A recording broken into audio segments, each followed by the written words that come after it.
আজি মোৰ এই বক্তব্য মই শেষ কৰিবলৈ ওলাইছো এটি বিহু গীতৰ কলিৰে অতি কৈছে নেহৰ মুগাৰে মোহৰে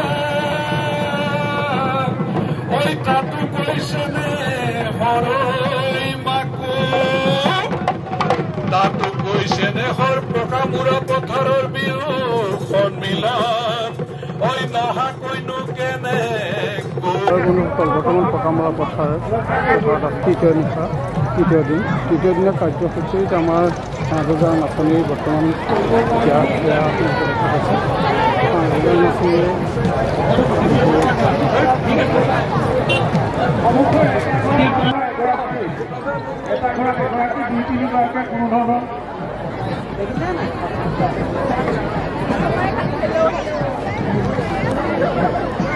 ইয়াত আগত থকা পিছত থকা কথা নাই। আমাৰ ড্ৰোন কেমেৰাই প্ৰতিগৰাকী নাচনীৰ ওচৰলৈ যাবই, গতিকে আগত থকা পিছত থকা কোনো ধৰণৰ কথা নাই। তোমালোকে আমি লাইন আপ কৰাই আছো। আমি নাচনীসকলৰ প্ৰতি এটি অনুৰোধ জনাইছো যে লাইন আপৰ সময়ত তোমালোকে আমাৰ যি নিয়মাৱলী মানিবই লাগিব, তাত কোনো আপত্তি নকৰিব।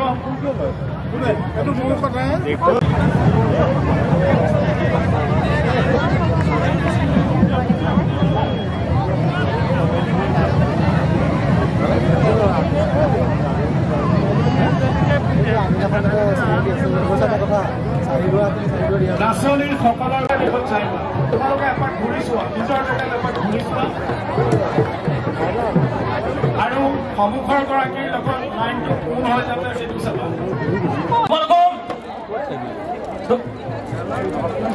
তোমালোকৰ হাতবিলাক দাঙি থোৱা। তোমালোকৰ সেই হাতৰ কাম খাৰু পুঠি খাৰুবিলাক ওলাইছে নাই চোৱা।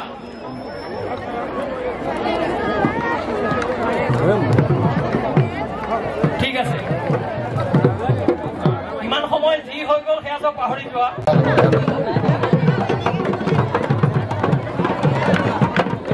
ৰূপালী জয়ন্তী বৰ্ষৰ আজি অন্তিম দিনৰ এক আকৰ্ষণীয় অনুষ্ঠান ৫ সহস্ৰাধিক বিহুৱতীৰ দ্বাৰা বিহু প্ৰদৰ্শন। সমগ্ৰ নদুৱাৰৰ বিহুৱতীসকলে এই অনুষ্ঠানত অংশগ্ৰহণ কৰিছে।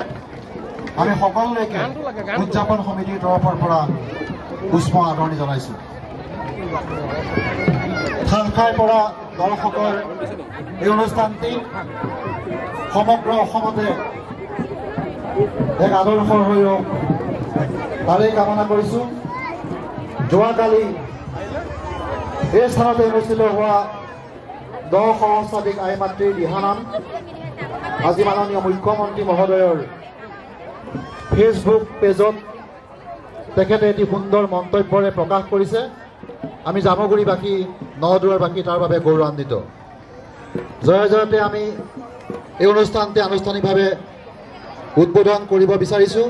মই বিহু পৰিচালনা সমিতিৰ সভাপতি অঞ্জন বৰা আৰু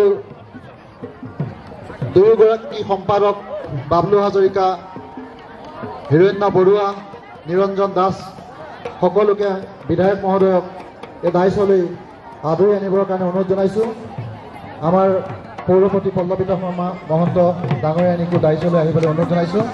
তেখেতক সংগ দিবৰ বাবে আমাৰ মাজত উপস্থিত আছে জয়ন্ত বৰা ডাঙৰীয়া, তেখেতকো মই দায়িত্বলৈ আমন্ত্ৰণ জনাইছোঁ।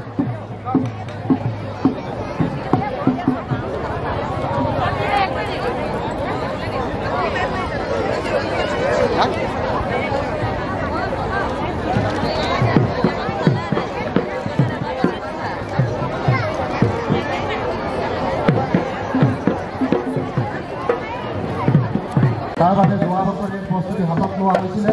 এটি গীত আমি বাণীবদ্ধ কৰিছিলোঁ। আমি অনুপ্ৰাণিত হৈছিলোঁ মাননীয় মুখ্যমন্ত্ৰী মহোদয়ে সৰু সজাই ষ্টেডিয়ামত যিদৰে বিহু অনুষ্ঠিত কৰিছিলে তাৰেই ফলশ্ৰুতিটো আমাৰ মনতো এটা সপোন জাগ্ৰত হৈছিলে যে আমিও এখন এনেকুৱা বিহু উদযাপন কৰিম। আমি উদযাপন সমিতিৰ মাননীয় সভাপতি বিধায়ক মহোদয়ৰ লগত আলোচনা কৰিলোঁ। তেখেতে আমাক সন্মতি প্ৰদান কৰিলে আৰু তাৰেই ফলশ্ৰুতিত আজি এয়া এই আমাৰ সপোনটো বাস্তৱ হোৱাৰ পথত। ইতিহাসে সোণালী আখৰেৰে লিপিবদ্ধ কৰি ৰাখিব আজিৰ এই সোণালীখন। যোৱাকালিৰ এই সোণালীখনো ধুনীয়াকে লিপিবদ্ধ কৰি ৰাখিছে। মই অলপ আগতে কৈছোঁ মাননীয় মুখ্যমন্ত্ৰী মহোদয়ৰ ফেচবুক ৱালত যোৱাকালি 10 সৰস্বতী আই মাতৃ দিহা নামৰ ফটোসহ এটি সুন্দৰ মন্তব্যৰে তেখেতে জামুগুৰিবাসী ৰাইজক নলবাৰীবাসী ৰাইজক বিধায়ক মহোদয়ক প্ৰশংসা কৰিছে। আমি তাৰ বাবে সকলোকে এটি মুখ্যমন্ত্ৰী মহোদয় হৈ হাত চাপৰি বজাই তেখেতক আমাৰ শুভেচ্ছা জ্ঞাপন কৰি ধন্যবাদ জ্ঞাপন কৰিবৰ কাৰণে অনুৰোধ জনাইছোঁ। আজিৰ এই বিহুখন অনুষ্ঠিত কৰিবলৈ বিভিন্ন প্ৰান্তত চাৰিদুৱাৰ, নাগশংকৰ, ৰঙাচকুৱা, ইটাখোলা, চতিয়া, জামুগুৰিহাট, কুসুমতলা বিভিন্ন প্ৰান্তত আখৰা কৰি আমাৰ উপ কমিটিখনে বহু কষ্ট কৰি অনুষ্ঠানটো আজি এই পৰ্যায়লৈ নিছে। আটাইকেইগৰাকী বিষয়ববীয়াক ধন্যবাদ জনাইছোঁ। আৰু এই শুভ মুহূৰ্তত উপ সমিতিৰ তৰফৰ পৰা সভাপতি অঞ্জন বৰা, সম্পাদক বাবলু হাজৰিকা, নিৰঞ্জন দাস আৰু হিৰণ্য বৰুৱাক বিধায়ক মহোদয়ক এখনি ফুলাম বিহুৱানেৰে আমাৰ উষ্ম আদৰণি জনাবৰ বাবে অনুৰোধ জনাইছোঁ।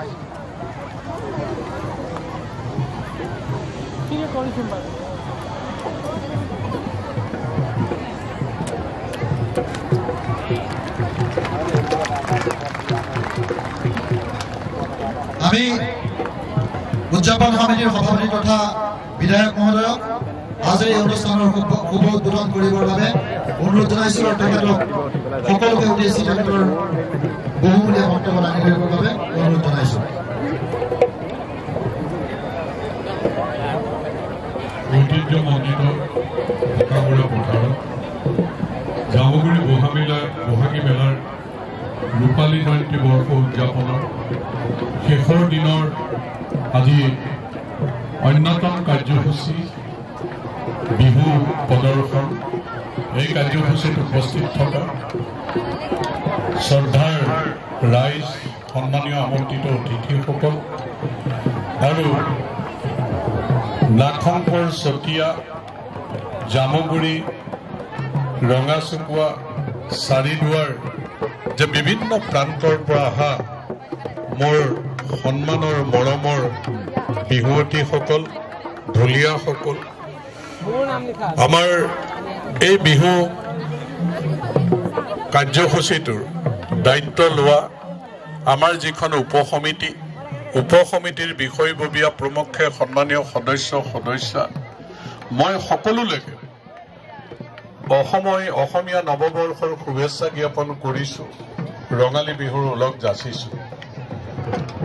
এই ৰূপালী জয়ন্তী বৰ্ষ অসমৰ বিহুৰ ইতিহাসত, জামুগুৰি বিহুৰ ইতিহাসত সোণালী আখৰেৰে লিখা থাকিব যে এনেধৰণে শৃংখলাবদ্ধভাৱে জামুগুৰি বহাগী মেলা সমিতিখনে 3 দিনৰ কাৰ্যসূচী ইমান শৃংখলাবদ্ধভাৱে সুন্দৰকৈ আমি উদযাপন কৰিবলৈ সক্ষম হৈছোঁ। জামুগুৰি ৰাইজৰ সহযোগত ইয়াক শলাগ সকলোৱে লৈছে।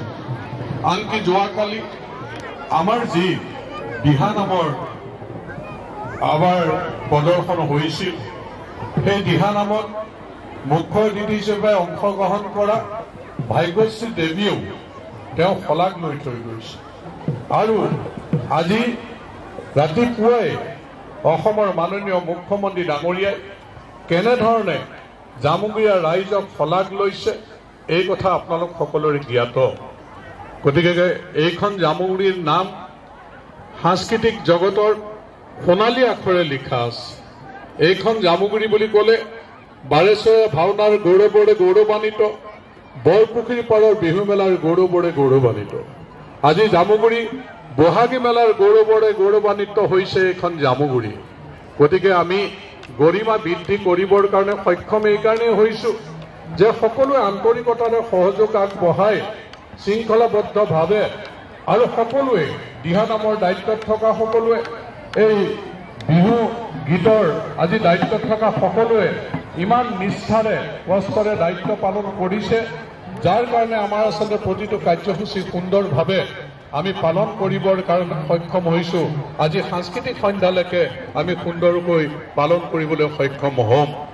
যে বিহু আমাৰ স্বাভিমান, অসমীয়াৰ জাতীয় প্ৰেম।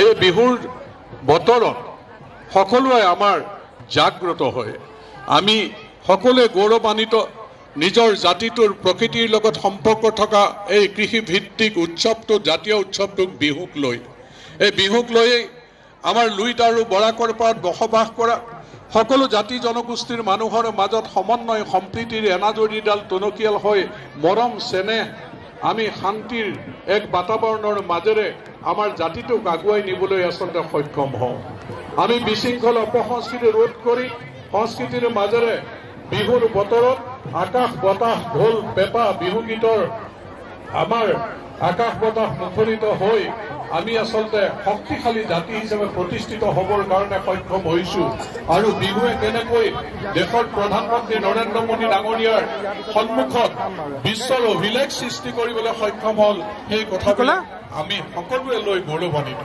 এতিয়া আজিৰ দিনটোত আমি গৌৰৱান্বিত যে আমাৰ দেশ আজিৰ দিনটোত শক্তিশালী আমাৰ দেশে আমাৰ জাতিক ৰক্ষা কৰিবৰ কাৰণে আমাৰ নাৰীৰ সন্মান ৰক্ষা কৰিবৰ কাৰণে সেন্দুৰৰ মূল্য দিবৰ কাৰণে নাৰীৰ শিৰৰ সেন্দুৰৰ মূল্য দিবৰ কাৰণে দেশৰ প্ৰধানমন্ত্ৰীগৰাকীয়ে যি সংকল্প লৈছিল তাৰ প্ৰত্যুত্তৰ পাকিস্তানৰ সন্ত্ৰাসবাদীক কেনেকৈ দিছে আৰু আমি ভাৰত এই ৰাষ্ট্ৰৰ নাগৰিক হিচাপে আজি প্ৰত্যেকে আমি গৌৰৱ কৰিছো আমাৰ প্ৰধানমন্ত্ৰী ডাঙৰীয়াৰ বলিষ্ঠ নেতৃত্ব আৰু যোগ্য প্ৰত্যুত্তৰ নাৰীক সন্মান জনাই পাকিস্তানী সন্ত্ৰাসবাদীক দিয়াৰ কাৰণে গতিকে বিহুৰ বতৰত আমি প্ৰধানমন্ত্ৰী ডাঙৰীয়ালৈ ধন্যবাদ জনাইছো আমাক দেশক সুৰক্ষিত কৰা তথা আমাৰ ৰাজ্যখন সুৰক্ষিত কৰাৰ ক্ষেত্ৰত যি শক্তিশালী পদক্ষেপ লৈছে গতিকে আমি এই শুভ মুহূৰ্তত বিহু প্ৰদৰ্শনৰ শুভ মুহূৰ্তত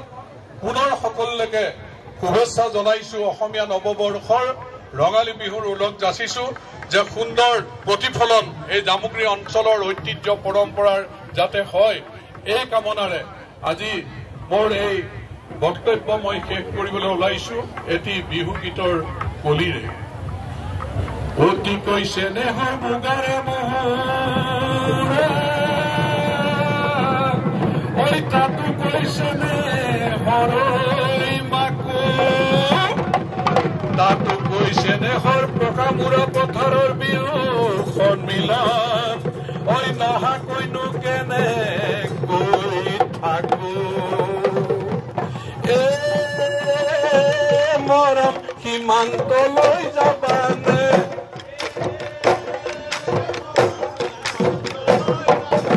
এই পাকিস্তানে যদি গুলি কৰে বুকু পাতি লবানে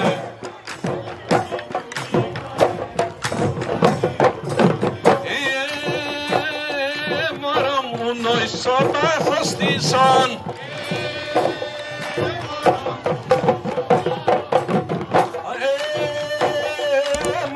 চিনাই কৰে আক্ৰমণ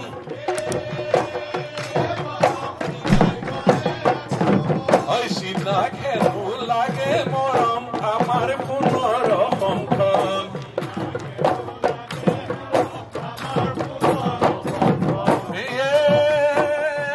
মৰম নাখাওঁ আমি চিনালাই এই অহা পাতে ঘূৰি যোৱা চিনৰ মন্ত্ৰী শুনিলাই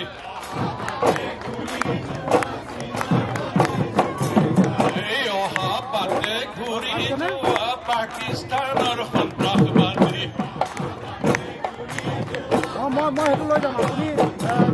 এই অহা পাতে ঘূৰি যোৱা পাকিস্তানৰ সন্ত্ৰাসবাদী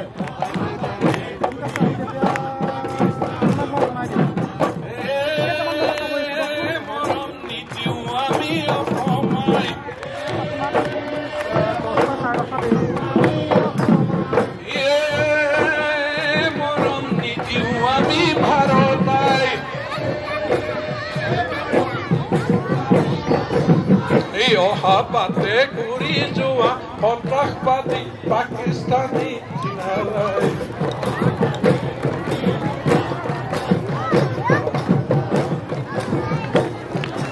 ধন্যবাদ ধন্যবাদ গীতে মাতে বিধায়ক মহোদয়ে আজি এই অনুষ্ঠানটি উদ্বোধন কৰিলে আমি